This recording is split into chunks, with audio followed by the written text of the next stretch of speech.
Recall we mentioned the United Nations Habitat 1 plan that came down at the Vancouver Convention in 1976. Under this plan, all humans that once lived on farms and in rural areas, so-called wildlands, will be relocated to cities, now referred to as human settlements. And the idea is that if you concentrate populations into specific areas or zones, less energy usage, less water usage, and less transportation. So people will have less reason to leave home. They'll stay in their homes. They may even work out of their homes. And so they're not going to be using their cars. They're not going to be using energy. And they're not going to be using water. Since, as we saw earlier, the UN is not big on property rights, it should come as no surprise that the first private property to be phased out will be single-family homes, what socialists at UN headquarters consider suburban sprawl. Instead, we the people will live in apartments and condos in megacities near railroad tracks. Our super-tall dwelling units will all be built to UN-specified building codes authorized by ICLEI, COGS, the ADA, and a myriad of NGOs and other friends of sustainable development. While the animals run wild in continental corridors, we the humans will live in transit villages and smart cities.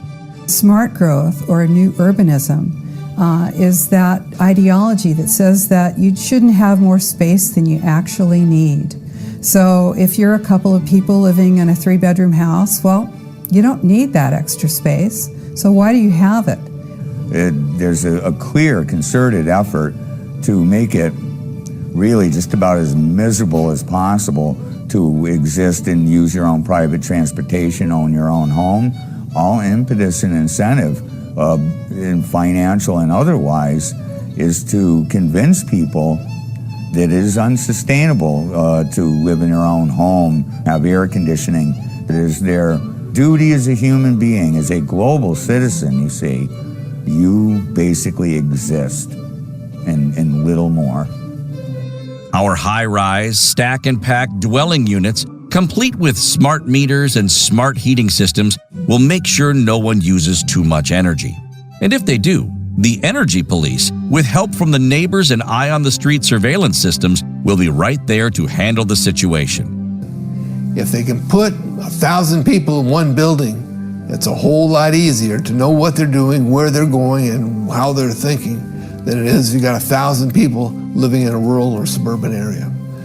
And so the stack and pack is multi-story buildings, multiple families living in the same spot, walking in and out of the same door, always being able to be managed. And smart meters play a big role in that management, as they can measure everything that you do in your life when you're using smart appliances.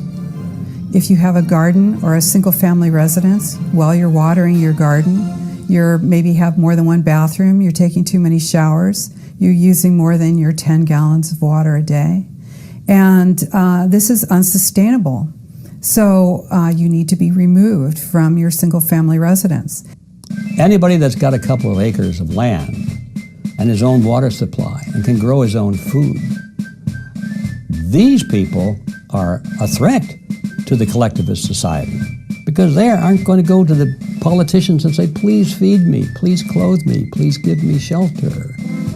That's the secret behind Agenda 21. They want people out of the country. They want corporations out there growing all the food and that kind of thing, but they don't want anybody living out there. To describe human settlements and the food sheds that sustain them as modern-day concentration camps might be a little over the top, because with no cars, parking lots, or air travel, everyone will walk and use bikes, so they will be fit and healthy. At least as healthy as the genetically modified foods they are forced to eat will allow.